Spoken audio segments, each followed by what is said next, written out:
Is Theresa May the worst Prime Minister in British history, as she's often been called? In my opinion, I would have to say she was the second worst.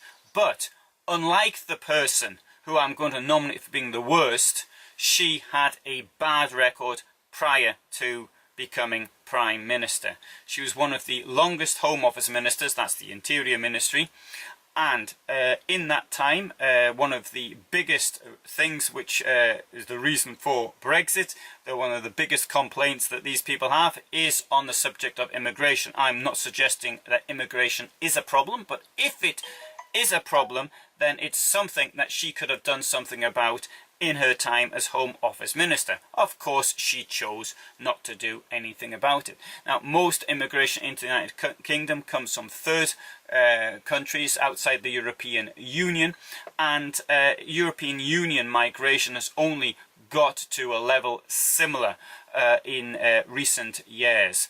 Now, in the case of EU migration, it's not even a free-for-all that's often portrayed in the right-wing press. If somebody fails to find work within a period of time and is a burden upon the state to which the person migrates to, then that person can be forced to go back home. Theresa May, of course, never implemented that policy.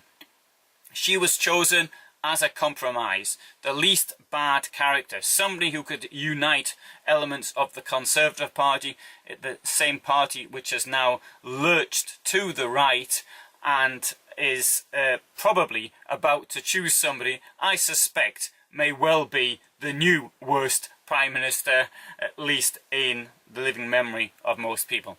The person who I'm going to nominate as the worst Prime Minister did have a very successful run as Chancellor of the Exchequer in the 1930s in very difficult circumstances, but he made one mistake. He made one mistake, but it was an incredibly important mistake, because that was the appeasement of Hitler, which led to the Second World War.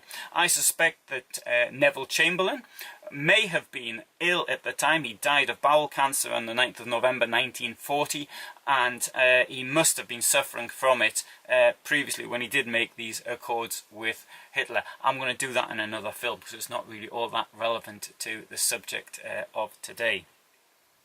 Theresa May, as Prime Minister, has shown herself, I think, to be universally disrespected by just about everybody. Now, I appreciate that she offered to do a very difficult job in very difficult circumstances. Having said that, some of the daft things she said, such as Brexit means Brexit, well, which is completely pointless. You know, I study linguistics, and you don't say, well, what's a dog? Well, a dog's a dog, isn't it? I mean, it doesn't make any sense. So she failed to define what that meant, and she failed in many areas. So I don't want to say, though, I'm glad to see the back of her, because I fear that the person who's now going to come is going to be much worse. She went out in tears, as you will have seen, and in my next video I'm going to look at the subject of every political career ending in tears. Thank you for watching.